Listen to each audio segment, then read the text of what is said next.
not look like she wanted to get up during a timeout break. Like most of the time, we see Caitlin Clark jump up, go to the huddle with the team. It was a lot of times, a lot of this. It was a whole lot of her looking off into space. A lot of people is frustrated and pissed off with the Indiana Fever simply because there is a strong possibility that Caitlin Clark was potentially benched due to that situation that made headlines with Stephanie White, with her snatching her arm out of her hand, with her jawing off to The 2025 WNBA season is already shaping up to be a turbulent one for the Indiana Fever, and Stephanie White's decisions are at the center of it all. During a recent Fever victory, the actual result of the game was the least talked about part of the night. With roughly 7 minutes left in the fourth quarter, and the outcome fairly certain, attention had already shifted away from the scoreboard entirely. The real conversation was about Caitlin Clark. Reports of a back injury began circulating, but closer observation of available footage told a different story. Clark was spotted sitting on the bench during timeout breaks without showing much engagement. and with her jawing off to Brianna January on the sideline.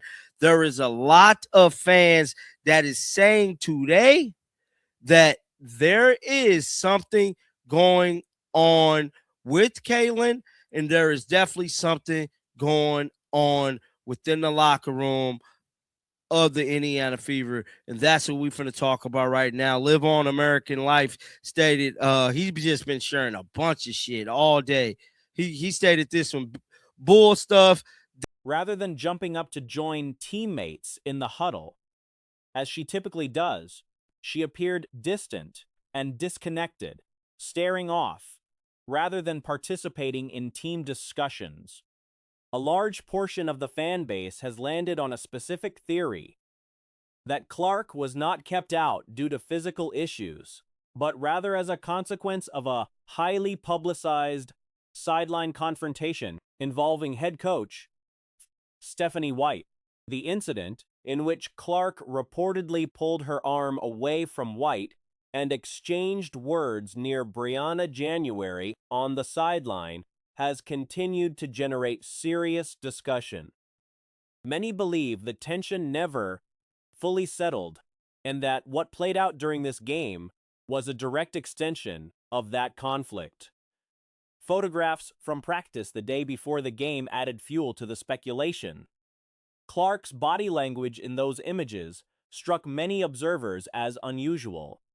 Subdued, almost withdrawn, like someone being deliberately sidelined rather than managing a genuine physical setback. He's just been sharing a bunch of shit all day. He stated this one bull stuff. It makes it even worse. If they shell scrub is telling the truth, how do you report no injuries yesterday? If you knew this was a strategy, it should have been announced at the beginning of the season, so people could buy tickets according to the Indiana Fever. Now, somebody sent me this photo of Caitlin Clark at practice yesterday, and this photo right here shows Caitlin. The comparison being drawn widely is that of a player being made to sit out not for health reasons, but as a disciplinary measure. Frustration among fans has been building significantly. Local time, the day before any non-back-to-back game. On the day itself. This photo right here shows Caitlin Clark demeanor yesterday at practice. So as you guys can see there, it's almost like they're making Caitlin Clark take a timeout. Not in game terms, but you know how like when you was a kid, you got to go take a timeout because you was mouthing off to the teacher. That's what this photo right here looks like. This looked like Caitlin Clark is just in limbo right now. And what's crazy about all of this is that scratching a player without meeting those requirements puts a team in direct violation of league rules. The arena attendance during the game told its own story. Seats that are normally filled when Clark is in the lineup sat visibly empty. The Fever had recently been ranked 5th in the league for attendance figures, but that standing looks uncertain going forward. Supporters who had purchased tickets specifically to watch Clark play showed up to find her unavailable, with no prior notice given. The financial angle of the situation has drawn sharp criticism. In limbo right now. And what's crazy about all of this is that we've been seeing tensions flare. Shout out to Venom, man. Venom said Fever fans wake up yesterday, no injuries reported. Last second, they late scratch the main attraction, Caitlin Clark. They want your money. They know you're at the arenas waiting for Caitlin and wouldn't show up if they pulled this yesterday. They've lost the fans' trust for the third year in a row. Yes, they have. Now, during the time of me watching this game, The argument being made by many is that the Fever organization knowingly withheld Clark's status to avoid a drop in ticket sales, effectively collecting revenue from fans under circumstances those fans would not have accepted had they known the truth beforehand. One widely shared comment described it plainly as fleecing the home crowd.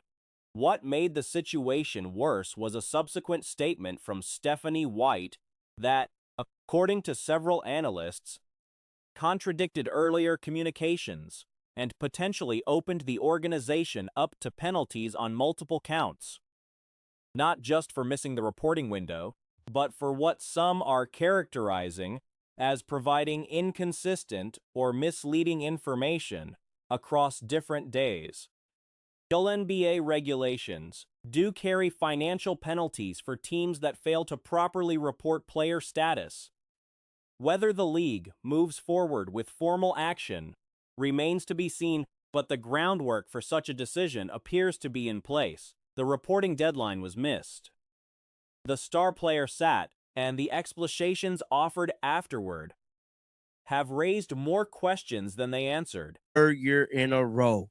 Yes, they have. Now, during the time of me watching this game, some of this game, I started looking at the stands, and in the stands, there was nobody there. Like the game, like it was reported earlier that the Fever had the 5th ranked attendance. That's fallen after today because there was a lot of black seats in there. And I ain't talking that Brothers was in the building. You dig? We're talking black leather from the seats. The broader read from those following the situation closely is that something structural within the Fever locker room has not been resolved. The on-court product may be producing wins, but the relationship between the coaching staff and the franchise's most prominent player appears strained in ways that are becoming harder to ignore or explain away. Whether this surfaces further as the season continues is a question the league, the fans, and the organization itself will all be watching closely. The Indiana Fever and Portland Fire wrapped up their matchup, and while the final score told one story, the real talking point was everything happening around it. The Fever took the win, but the atmosphere inside Gainbridge Fieldhouse painted a far grimmer picture for the organization. A total of 254 seats sat empty during the contest, the lowest attendance figure recorded during the entire Caitlin Clark era. From the seats being empty. Now it said after injuring and destroying their golden goose in year 1 and 2, the WNBA changed their way games are officiated under the presence of freedom of motion. They changed the rules after damaging their meal ticket clown show for everybody. Jason Whitlock been going in, bro. Just going in. Now, Fantasy Doctor, right? This is a good page to follow. Fantasy Doctor said that stretch covers all of 2024, all of 2025, and the current season, making this the most sparsely attended regular season home game since Clark arrived in Indiana. Supporters communicated their frustration the clearest way possible by keeping their wallets shut and staying home. A significant part of the anger stems from the timing of the announcement. The Fever organization did not notify fans that Clark would be sitting out until roughly 1 hour and 20 minutes before tip-off.m. local time the day prior to any game. See, doctor, right? This is a good page to follow. Fantasy Doctor said WNBA teams must report information concerning player injury, illness, other medical conditions of the rest of, or rest for all WNBA games by 5 p.m. local time, the day before a game. Other than the second day of a back-to-back, teams must designate a participation status and identify a specific injury, illness, or other medical condition or other reasons for any player who's participating. M. on game day.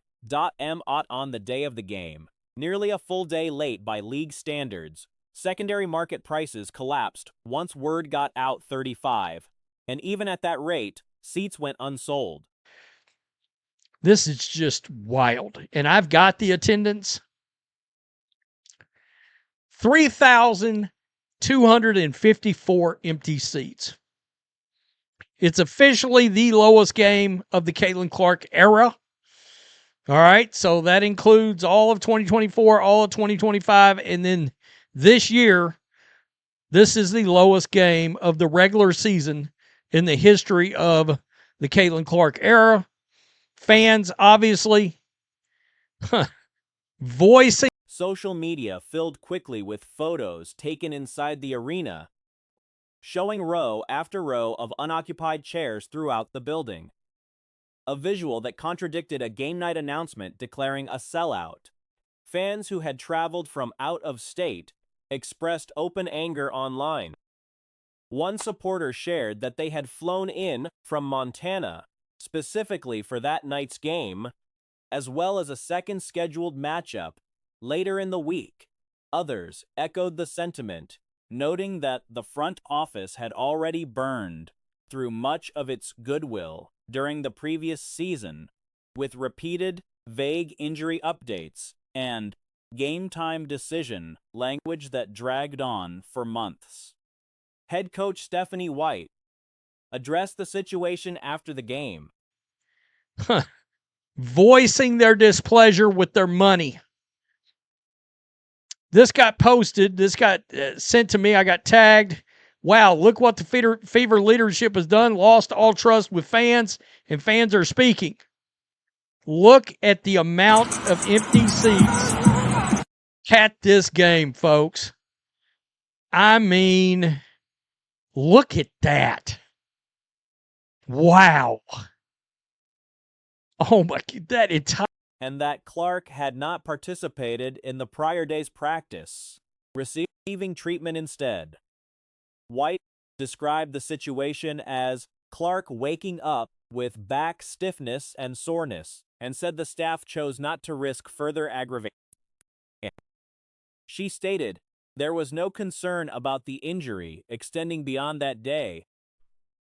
She acknowledged she is not a medical professional. Within the same comments, White described Clark as healthy, while also categorizing the situation as a back issue. A combination of statements that drew scrutiny for being contradictory. The on-court product did little to soften the disappointment. That entire, wow, look at that. I mean, there were plenty of empty seats you could see on the television, but that did not tell the story. Look at that. Those tickets that I've been showing you, by the way, resellers had dropped tickets to $8 and like 35 cents. Something like that. $8, and they got down to. Ty Harris logged 29 minutes as a starter and finished without a single point. Kelsey Mitchell shot 6 of 11 for 21 points. and Aaliyah Boston contributed 24 on 8 of 11 shooting. The Fever managed to win, but against a Portland Fire squad that has been widely regarded as one of the weaker teams in the league, the result carried limited weight with the crowd. Questions are now being directed at League Commissioner Kathy Engelbert regarding whether the late injury disclosure will prompt any formal review.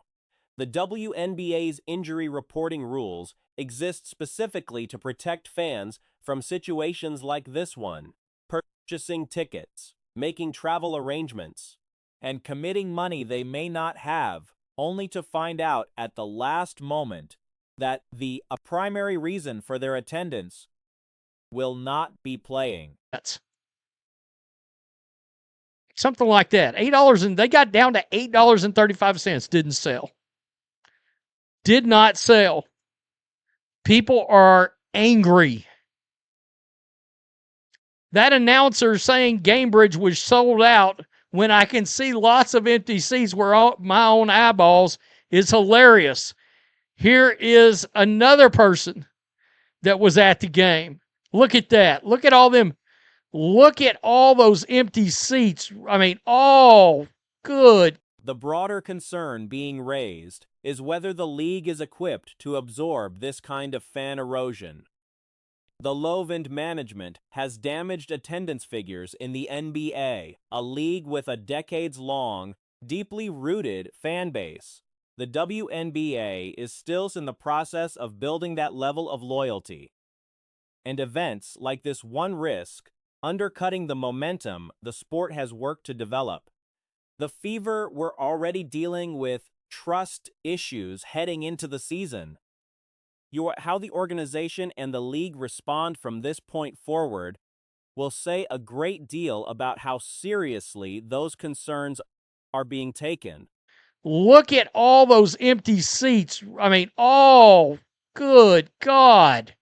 All these empty seats. Look at these. There's empty seats everywhere. In this day, over there, over there, over there, over there, all through there. Wow. Wow. I mean, I'm going to tell you, Caitlin Clark fans are pissed. Ken Swift, I got messages from several fans who came a long way to see the game. I don't know what the Indiana Fever do now. I don't know what they do now. They were already having a hard time putting fans in the seats because of what happened last year. Now they've done it again. And something I need to bring up. If this is a legit back injury, although some people are very much speculating that this is a suspension because of what happened with the coach and Caitlin Clark the other day, we've all sat back. We've known something's going on with the back. And we'll get to Stephanie White's comments in a minute. I mean, wow. We're really here. Fans are not, they already didn't trust this organization. Now what? And the WNBA, let's make something clear. The WNBA is not in a position to start load management. You're not the NBA position to start load management. You're not the NBA. And by the way, they've lost a ton of fans over load management. But the WNBA is not in that position. Fans are going to quit showing up. I got messages from several fans who came a long way to see the game at Indiana Fever. Do your fans a service. Give them as much notice as possible. In situations like this, especially in this economy, they made a point. They made a point to not tell people because they wanted to maximize